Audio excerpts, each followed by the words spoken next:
والصلاة والسلام والتحية والإكرام على سيد أصل ما في الوجود صلى الله في كل موجود نقطة دائرة الوجود صاحب اللواء الحمد والمقام المحمود الخاتم لما سبق والفاتح لمن غلق المعلن الحق بالحق أبي القاسم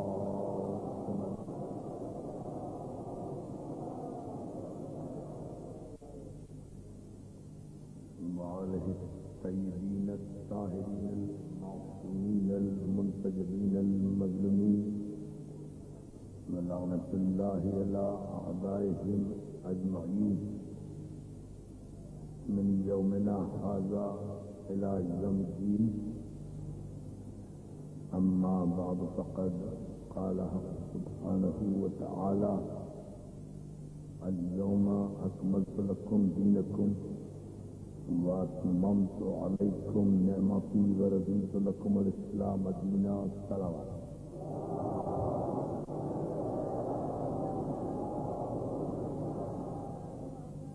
حاضرین گرامی قدر، عزاداران مظلوم کربلا، بارگاہ شہدائے کربلا میں انجمن فدائے اہل بیت کے زیر اہتمام عشر محرم کی یہ ساتویں تقریر بتصدق آل محمد آپ حضرات کی سماعت کے لیے ہدیہ ہے. اسلام غدیر سے کربلا تک کن کن مرحلوں سے گزرتا ہوا پہنچا اور کربلا برپا ہونے کی نوبت کیوں پیش آئی. سید الشہداء کو اپنی ساری کائنات کربلا میں کیوں قربان کرنا پڑی. ان علل و اسباب پر اور ان وجوہات پر ہم حد الوسع ان مجالس میں روشنی ڈالنے کی کوشش کر رہے ہیں، جسے آپ ماشاءاللہ بڑے ذوق ایمانی کے ساتھ شرف سماعت عطا کر رہے ہیں. عزیزان محترم، غدیر وہ منزل ہے کہ جہاں پیغمبر اسلام نے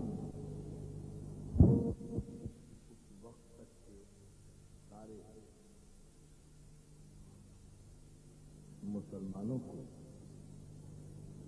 ایک مقام پر اکٹھا کیا، ایک ایسے میدان میں اکٹھا کیا، ایک ایسے چوراہے پر اکٹھا کیا تاریخی اعتبار سے کہ جہاں سے ہر شہر اور ہر اسلامی ملک کی طرف راستہ جاتا تھا. جہاں جہاں مسلمان آباد تھے وہ اگر مشرق سے چلیں تو بھی مقام غدیر پر پہنچ جاتے تھے، مغرب سے چلیں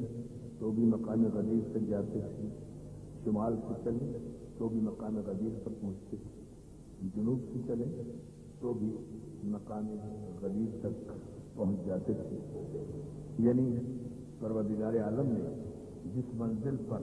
آیے بلغ کا نزول فرمایا وہ منزل وہ ہے کہ جہاں مسلمانوں کے بھٹکنے کا احتمال باقی نہ رہے. کوئی یہ نہ کہہ سکے کہ ہم تو چلے تھے مگر راستہ بھٹک گئے، ہمیں پتہ نہیں تھا کہ چشمہ غدیر کہاں ہے، مشرق کی سمت ہے یا مغرب کی سمت ہے، شمال کی طرف ہے یا جنوب کی جانب ہے. اس لیے اس مقام کا تاریخی اعتبار سے تعین کیا پروردگار عالم نے کہ یہی قافلے کو روک کر، یہی تمام حاجیوں کو روک کر، یہی تمام صحابہ کرام کو روک کر آپ وہ پیغام پہنچائیں جس پیغام کو پہنچانے کے لیے ہم نے یہ کائنات خلق کی۔ صلوات محمد علیہ۔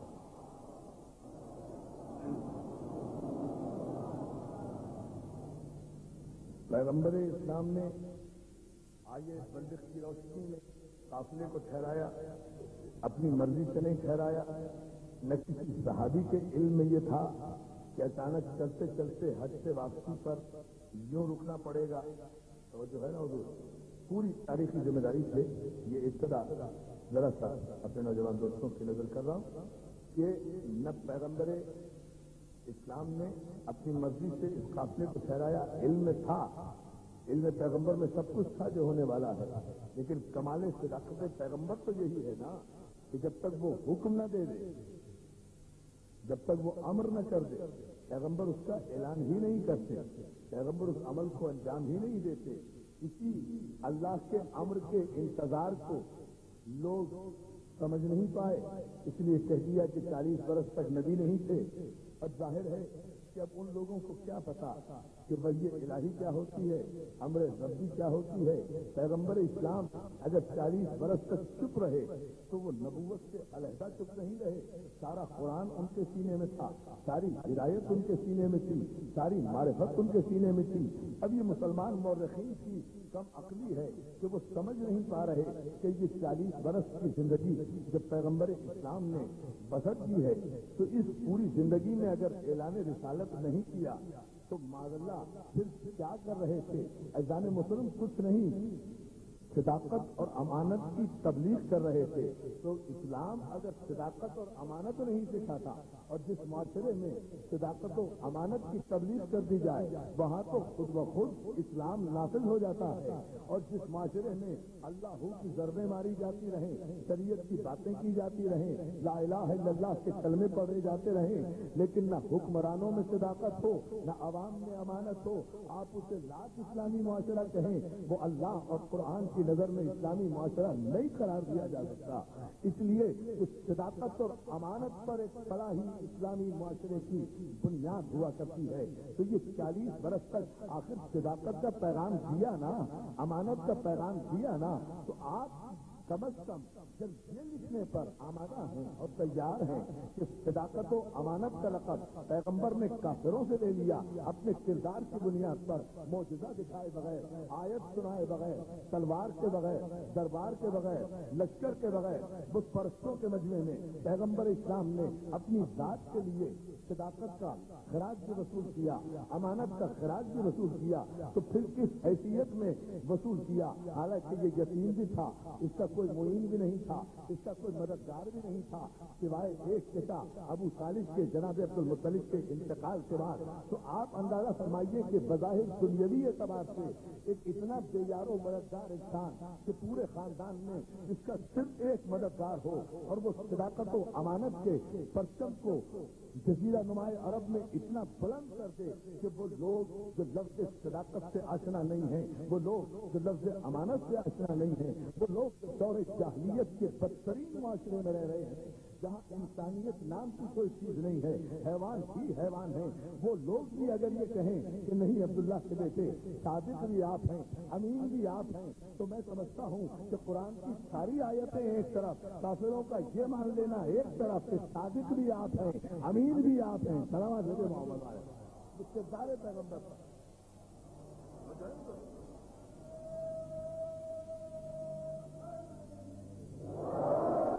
یہ کردار پیغمبر اسلام پر اتنی بڑی مہر تصدیق ہے کہ کسی نبی نے 1,24,00,000 پیغمبروں نے اس قدر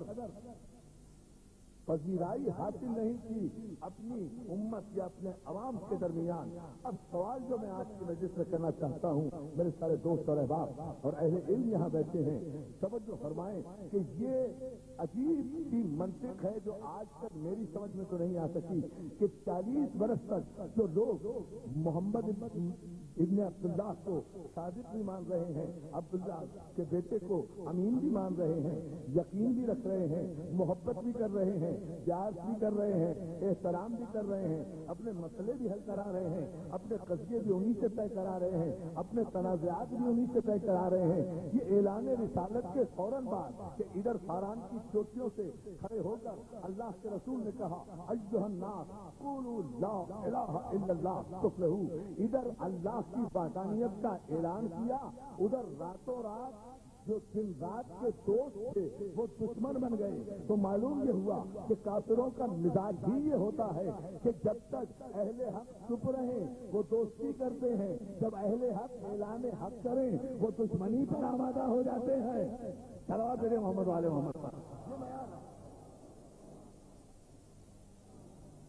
ایک رات میں پیغمبر اسلام کے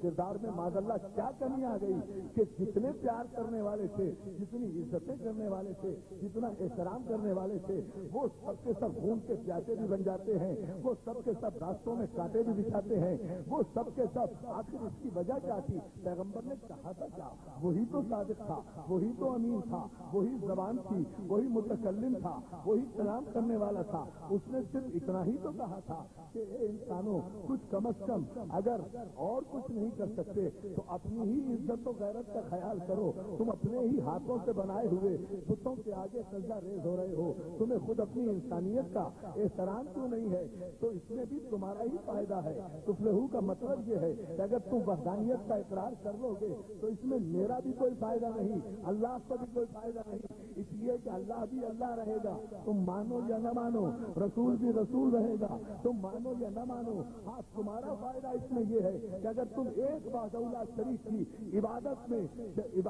کو تسلیم کر لو گے، اس عقیدے کو تسلیم کر لو گے، اس وحدہ شریک کو سجدہ کرنے لگو گے تو 365 یا 360 بتوں کو سجدہ کرنے سے محفوظ ہو جاؤ گے۔ یہ گردنیں جو 300 پتھروں کے سامنے جھکتی ہیں، اگر ایک اپنے خالق کے سامنے جھکا لو تو اس میں تمہاری سرفرازی ہے، اس میں تمہاری پستی ہے، تمہارا ہی فائدہ ہے۔ مگر تاریخ کا مورخ چونکہ خود مجبور ہے، پیدائشی طور پر وہ جان ہی نہیں سکا کہ کردار پیغمبر کیا ہے۔ 40 برس تک خود تاریخ کا مورخ تو دور کی بات ہے، اس کے باپ دادا بھی مسلمان نہیں ہوئے تھے، تو اسے کیا پتا؟ جنہیں یہی نہیں پتا کہ اسلام کیا ہے، انہیں کیا پتا کہ نبوت کب سے شروع ہوئی؟ محمد علیہ وسلم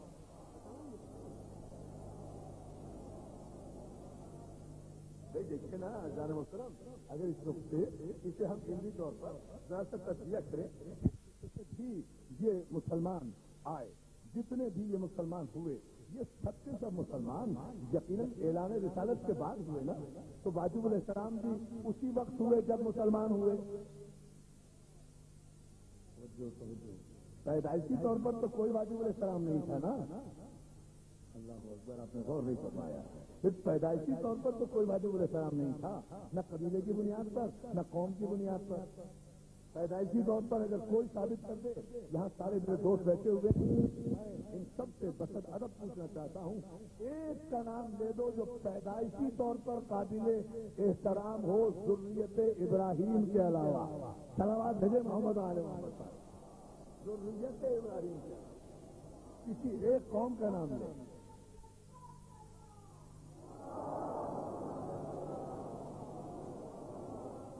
پوری تاریخ کو میرا چیلنج ہے، کوئی بتائے اعلان رسالت کے بعد، یعنی مسلمان ہونے کے بعد تو سب واجب الاحترام ہیں، ہم بہت اعلیٰ ظرف لوگ ہیں، ہم ہر ایک کو تسلیم کر لیں گے جس نے بھی کلمہ پڑھا، ہم کسی پر تنقید نہیں کرتے، لیکن یہ تو طے ہے نا دوستو اپنی جگہ کہ پیدائشی طور پر تو کوئی واجب الاحترام نہیں تھا نا، کوئی لات کا پجاری تھا، کوئی منات کا پجاری تھا، کوئی حبل کا پجاری تھا، کوئی عزا کا پجاری تھا۔ آخر یہ 360 فٹ جو خانے کعبہ میں رکھے ہوئے تھے، تو یہ کتنے ان کے کوئی نہ کوئی ماننے والے تو ہوں گے، ان کی کوئی نہ کوئی تو پرستش کرنے والے ہوں گے۔ یہ 360 جو خانے کعبہ کی دیواروں پر، طاقوں پر، محرابوں میں ہر جگہ رکھے ہوئے تھے، مسلمہ طور پر مورخین نے لکھا کہ یہ سب کے سب علیحدہ علیحدہ تھے، اس لیے کہ عرب میں بغین بینہم کا بڑا رواج تھا جو آج تک چلا آ رہا ہے، جس کو قرآن نے منع بھی کیا ہے۔